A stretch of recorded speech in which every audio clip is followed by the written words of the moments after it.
The following clip is from the North to South Show, live every Monday and Wednesday at 7 o'clock Eastern Standard Time, where we talk SEC football everything. Now, we'd love to have you out for next show, but for now, hit that like button down below, hit that subscribe button, and enjoy this clip. So, on this channel and everything in this North to South Show, everything that we've been doing, we kind of started off with the segment of doing the best versus the rest, which was talking about an out-of-conference SEC game. So an SEC team playing an out-of-conference opponent, and I kind of shied away from doing the rivalry games yet. I more went for the ones that were just scheduled and are more that happen on a very rare occasion. Like you got games like Texas, Arkansas, you got Georgia, Clemson, obviously, you got Auburn, Penn State, games like that. Broke a lot of those down, and I think I want to get into now as we go on with this show, as I've done pretty much all the games that I want to do for the out-of-conference games for the SEC. I want to start breaking down the biggest SEC games that we have upcoming this season, and what better way to start by starting off with the Week 3 showdown. The biggest, I think easiest to say, the biggest cross-divisional game of the whole season in the SEC. We have Alabama traveling to Gainesville to take on the Florida Gators in what should be a thriller in the 3:30 CBS spot. It has already been determined, 3:30 CBS, and I cannot wait. The first CBS game of the season, and it's going to be a dandy because I tell you, this was the SEC championship last year. We all know that.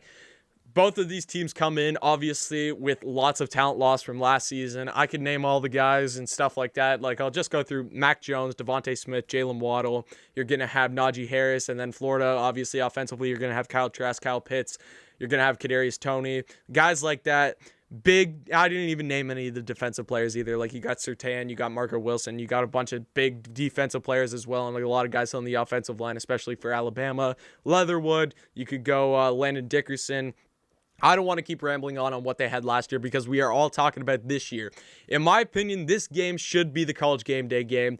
I don't see, this might be my SEC bias, but I don't see how any other game takes College Game Day. The only one that scares me and gives me any bit of doubt about that is that Auburn and Penn State play on ABC at 7:30, and obviously that is looking like it's going to be a whiteout game. So since the game is on ABC and ABC is a part of ESPN and everything, and we all know Game Day likes to tend towards going to games that are on their own networks, I think that might be a bit of concern to me. But the only other one I have on this list is Oklahoma, Nebraska, which is on Fox. It's a noon game. But other than that, I think Alabama, Florida should definitely be the College Game Day game. So it's a pretty big game. Pretty big game for these two teams coming up to this point. Both teams, in my opinion, have to be undefeated at this point. Obviously, I think Alabama probably plays the toughest opponent early on. They play first game of the season. They play on Miami, and then you got Mercer after that. In my opinion, Alabama should get through both of those games untouched. They should be completely fine, undefeated, without a scratch, as I say.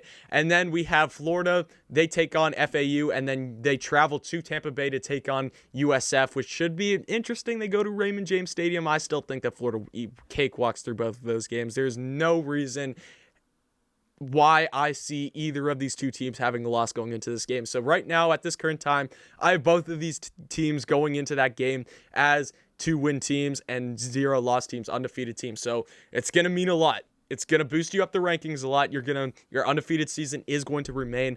Lots of interesting stuff to be told about this game. Two young first-year starters coming into this game. Obviously, Bryce Young, freshman last year, got a bit of playing time under Mac Jones. Obviously, that was in more meaningless moments in the season for Alabama because Mac Jones and that Alabama offense just love to run up the scoreboard. So there's no point in getting the guys injured. So Bryce Young did get some experience last year, but he is the guy for Alabama this year. And then you look at Emory Jones for Florida. We saw him a bit last season, more towards the end of games, sometimes when they pulled Trask and all that stuff. I think that this will be a very interesting quarterback matchup because these guys have so much talent and so much riding on them. A lot of people expect a lot from these two kids, but yet we haven't seen them play a full season. Let's remember, if you watch my SEC quarterbacks rank video, I have Emory Jones as my 5th quarterback, and I have Bryce Young as my 3rd quarterback in the SEC, and neither of these guys have played a full season of football starting for their team. So this is going to be both of their first big-time game. It's going to be really, really exciting. I want to talk about my keys to win before I get into my score prediction and my overall thoughts on the game. My keys to win for both teams. So first key I have is that for Florida, we'll go through Florida first. I think Dexter Carter and Sheldon, obviously the transfer from Penn State, have to get up in Bryce Young's face early. At this point in the season, I don't think that Bryce Young will face any crazy pressure, especially not from Mercer. Miami, maybe there's a chance. I think they lost a lot on the D-line this season. Obviously, going off to the NFL, you look at Rousseau and you look at Jalen Phillips. Obviously, Rousseau didn't play last season, but he opted out. But still, you lose those two guys on your defensive line. I think that this will be the first game that Bryce Young really, really faces pressure if those three guys that I just named really get up in his face and force Bryce Young to make bad throws early. Again, Bryce Young, yes, he's a 5-star guy. He's an amazing quarterback, got talent that can go through the roof. That doesn't make you exempt from making mistakes. And the one way to do that is to be able to rush his thoughts and get him to think quick, because that's when you make your errors. That's when you miss a linebacker, and that's when you take it to the house for a pick six for one of your cornerbacks, looking at probably Elam in this scenario. My next one, Emory Jones is going to have to make plays with his feet. I think Alabama's secondary and Alabama's linebackers are some of the best in the country. Alabama has an amazing defense this season. You're not going to have guys open on every single play. Therefore, I think Emory Jones really, really needs to use his legs, which he has. He's shown that he is one of the better rushing quarterbacks, maybe even the best rushing quarterback in all the SEC this season. So he's going to have to make plays with his feet. He's going to have to improvise to keep drives going for Florida and to keep them in this game. It's going to be very interesting to see how Alabama's defense plays Emory Jones early in this game. It's going to be very interesting.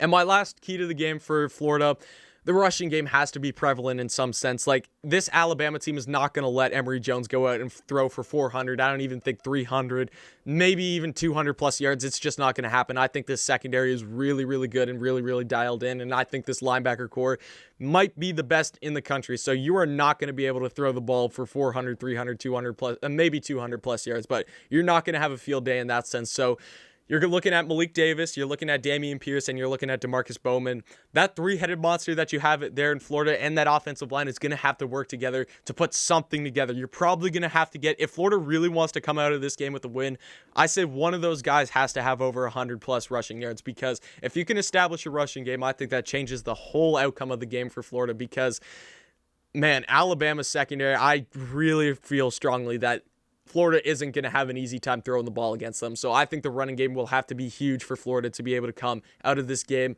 at home in front of their home fans with a win in this game. So those are my three keys for Florida. Let's go into my keys for Alabama. My keys for Alabama, kind of opposing one of the keys I had for Florida, contain Emory Jones. He is subject to mistakes. Same thing I kind of said with Bryce Young. Emory Jones is still subject to mistakes if you get him to think early and if you get him to be off balance and everything like that. Force him to throw the ball. We all know Emory Jones is great on his feet and everything. I still think Emory Jones has a really, really nice arm, but it's not perfect. He throws interceptions. He makes some bad passes, and that's where I feel like this Alabama secondary can really step up if they're able to contain Emory Jones. If they let Emory Jones run around like a free chicken or a wild horse, whatever you want to call it, Alabama's defense is going to get tired and it's going to be a rough night. So you really got to work on containing Emory Jones for this game. I think you need to blitz the linebackers early in this game. Look at your Christian Harris, Henry To'oTo'o. You got Christopher Allen. You got some really nice linebackers here in this Alabama linebacking core. I feel like blitz a couple of them early. Get pressure in Emory Jones's face and just make him feel that he has a brick wall to his back in his own stadium. I know that's how the fans make you feel when you travel into their stadium, but I feel like if you really get Emory Jones knowing that pressure is going to be coming in his face as soon as he snaps that ball, you got to make shorter throws, and that's when I feel like Alabama's secondary really takes over and is able to jump a couple of routes. You got some of the best linebackers. They can play man coverage and all that stuff. Blitz one of them and really get in Emory Jones's head. It's all about mind games. College football is a big mind games, and I feel like if you can really put that pressure and let Emory Jones know that early, he is going to have guys coming straight up in his grill, in his face mask, coming for him. He's going to have to make quick decisions. So that is my next one. Here's a really interesting thing, and it's kind of a key for this game. I think it is.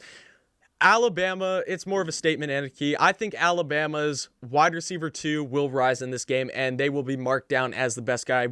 I think it's easy to say, even if you're an Alabama fan, that John Mechie, coming into the season right now in this current moment, is your number one wide receiver. He is kind of the guy that is the go-to guy. Of course, he almost hit 1,000 receiving yards last season, and that was being under Devontae Smith and Jalen Waddle for part of the season as well. The kid's got talent that goes through the roof. There's tons of different guys on this Alabama receiving core, and I kind of went through that when I was talking about comparing Georgia and Alabama's receiving room.